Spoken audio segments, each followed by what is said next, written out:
No, no, no, no, not you, Seamus. Ah, poo. Welcome back to the channel. My name is Steven and I'm a chemical engineer by day. Here is my bad boy degree. Took me 5 years to get this thing, but as you can see, Bachelor of Science in Chemical Engineering.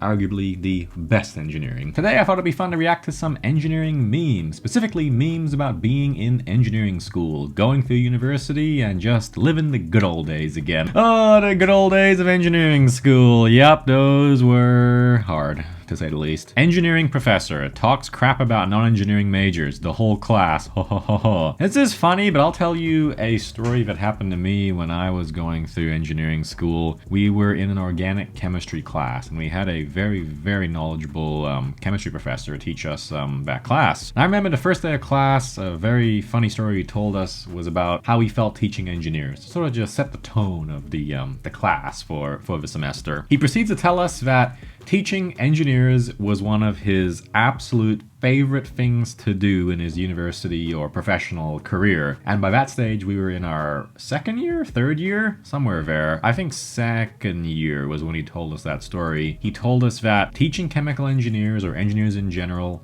organic chemistry, was one of his favorite things to do because of how easy it was. Yep. The organic chemistry that they taught us as engineers was some of the more simpler things that he would teach. He was high up in the faculty, so he taught actual chemistry majors, but he always used to tell us that the things you learn in actual chemistry far outweigh the knowledge that you have to learn from a chemical engineer or engineer standpoint in chemistry, which is honestly, I think, kind of true.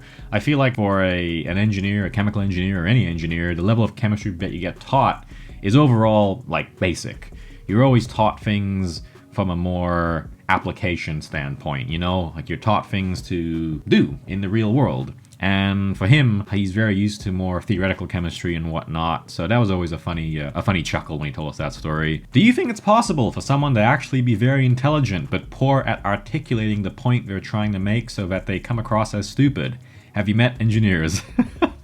It's hard. I feel like a lot of us engineers, we struggle at times with proper communication, and it's tough to convey an idea to other people in our circle. I find the greatest strength or the greatest skill that you can learn as an engineer is taking the time to effectively communicate your point and taking the time to understand the best ways to break down a complicated subject into more simpler terms. Because at the end of the day, I feel a lot of engineers, we have really amazing, great, fantastic ideas in our head. It's just tough to execute on those ideas when we try to communicate those ideas to a team. And you can never do any project alone, that's for sure. And I'm sure us engineers know that for a fact. You can never tackle anything alone, so it's of utmost importance to learn the skills to be able to effectively communicate, and effectively communicate what you have in your head to everybody else in your field. No, not you, Seamus. Ah, poo. This one's a funny one because I remember when going through school, we used to make fun of the civil engineers too. I know, I'm sorry, I used to be one of those people, but here's the reason why. I remember vividly in second year, for us at the University of Calgary, how it worked was your first year was a common first year. So all the engineers who got accepted into engineering school, they all did a common first year. Then once you did a common first year, you then went into your selected major. You had to apply for a major, an engineering major you wanted to get into, and then your second year was when we actually got divvied up into chemical, mechanical, software, and whatnot, right? I remember I had a full course load as a chemical engineer. For me, that was 5 courses, 5 different courses throughout the semester. We had 2 semesters in a year there. I hung out with a couple of civil engineering friends, and they told me that they had 2 days off of the week. They only had to go to school for classes on Mondays, Wednesdays, and Fridays. I used to sit there thinking, what the heck? Why did I choose chemical engineering? I gotta go into school 5 days a week now to study. These civil engineers over here only have to go to school for 3 days a week. I got nothing against civil engineers. They're one of the smartest people, most hardworking people I know. They will forever be part of the meme, or forever be part of the joke that they work a lot less than us other engineers. Engineer in 1969 sends a rocket to the moon using a slide rule. Engineer now checks 2 plus 2 on a calculator during an exam. Hey, when you have a calculator right there's nothing wrong with double checking even the simplest things. What I learned very quickly anyway was even the simplest things, when you're under stress and under that time crunch in an exam or in a quiz, you make mistakes on the easiest things. So there's nothing wrong, in my opinion, with double checking an easy calculation or an easy little sum or whatever on the calculator. I got no gripes about that. Oh, University of Alberta. These are our neighbors from University of Calgary. While the risk of catching COVID-19 remains low in Alberta, students should observe social distancing, including avoiding contact with romantic partners and friends who may have been exposed. Engineering students, please note that no action is required. Ah, man. You know it's bad for us engineers when the university itself roasts us for our lack of social skills.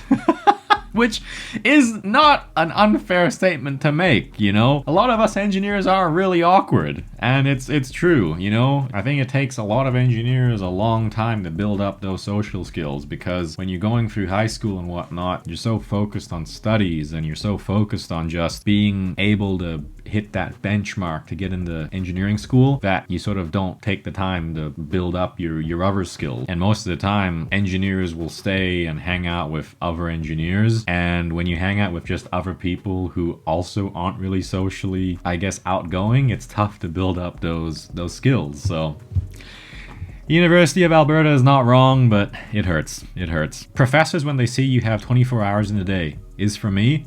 Yep, 100%. It was funny because in my final year of school, I unfortunately had to switch to virtual because that was when COVID happened. And our final year of school was just brutal during COVID. We all had to stay home. We all had to social distance. All our classes were online. We all know the joys of that, don't we? And I remember there was one prof who intentionally gave us extra work because he thought, oh, you guys are all working from home now. You guys got plenty of time in the day. Final year for us was about completing our capstone project, which is our big final full year-long project, and capstone took up so much of your time. So when you get other profs just give you unnecessary extra work, yeah, that was really flippin' annoying. 100% one of the most difficult years of my life was final year of engineering school with capstone, with all this extra unnecessary work, all while working from home during COVID. Yeah, shout out to everyone on that year because that was brutal. We made it to the other side, thankfully, after that year. Oh, man. When the thermo exam is only 5 questions, this little maneuver is going to cost us 51 years. Yes, this is 100% true. Every one of those classes, thermodynamics, fluid dynamics, fluid mechanics, what else? Statics, all those sort of classes. You think it's going to be a short exam when it says 5 questions, but then you look at it and it goes A, B, C, D, E, F. Each question has 4 or 5 sub-questions, alright? Every single time. So as an engineer and you see it's gonna be a short exam, it never is. You're gonna take the full 3 hours to do that exam. I think the worst one I've got for an exam was, funnily enough, in thermodynamics. I think it was up to G. So that was what, A, B, C, D, E, F, G. Yeah, 7 sub-questions in one, which was just brutal. That was fun. I hope you guys liked that. Otherwise, click here for some different, non-engineering related content.